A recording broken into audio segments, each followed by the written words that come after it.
And it's the second wave millennials that you have to pay attention to. They're the young people coming into the workplace today. And what hiring managers tell us about the second wave millennials in professional services firms, right? They're the ones who are most likely to have been cultivated aggressively by parents, teachers, and counselors, right? They've been provided with individual learning plans and support and guidance and structure, and, you know, and their parents have been trying to create a new species of superhuman. Right? And that's why they all seem like they have superpowers, right? But they have blind spots. That's why they seem like they're from another planet. And so, you know, what hiring managers tell us about young people who can walk through your door on day one is there's two kinds who can walk through your door on day one. The first kind walk through your door like this. Like, they seem lower maintenance, and then they show up, they keep their head down, they keep their mouth shut, they don't make suggestions, they don't make demands, they don't make requests. They're trying to stay below the radar. The problem is if you hired that person, you hired the wrong person. They're what we call way station employees. Among the second wave millennials, if you hire someone who wants to stay below the radar, you hired someone who's not really sure what he or she wants to do. This is the best they can do right now. They're going to soak up your resources while they figure out what they really want to do.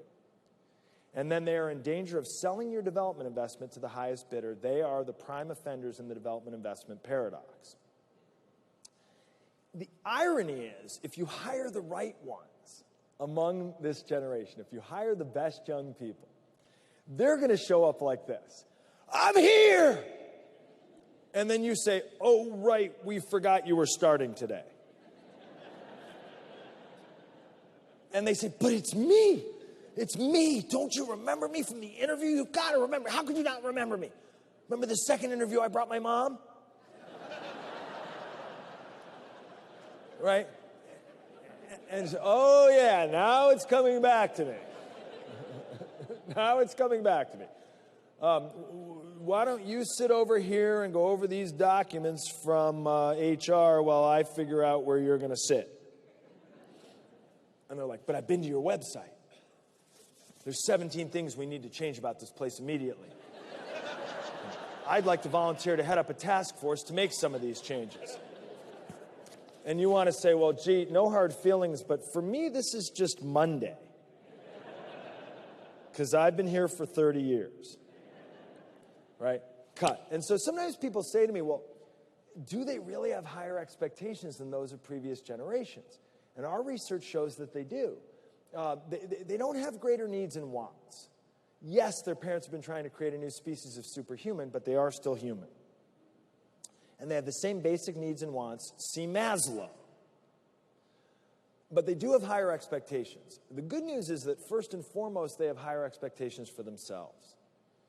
They want to identify problems nobody else has identified. They want to solve problems nobody else has solved. They want to invent new things. They want to make existing things smarter, faster, and better.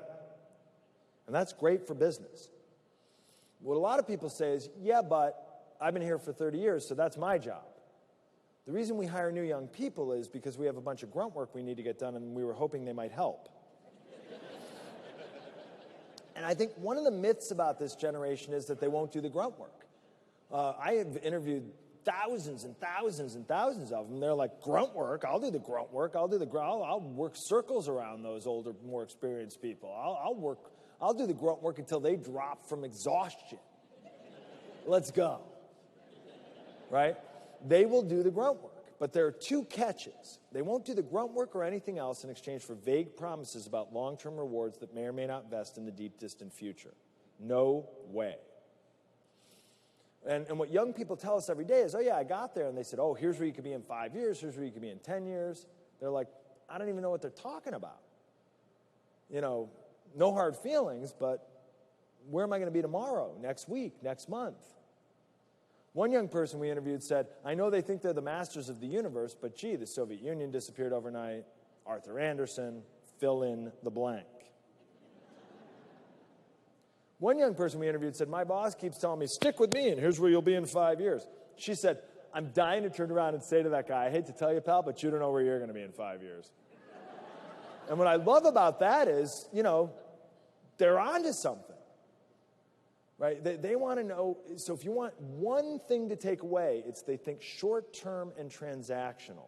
That doesn't mean they can't be long-term employees, but you got to plug into their short-term transactional mindset. Today, tomorrow, this week, this month, this year, next year. That's how you get them to the long term. One short-term transaction after another. You don't want to work on Thursday? Here's what I need from you by Wednesday at midnight. Let's take it one Thursday at a time.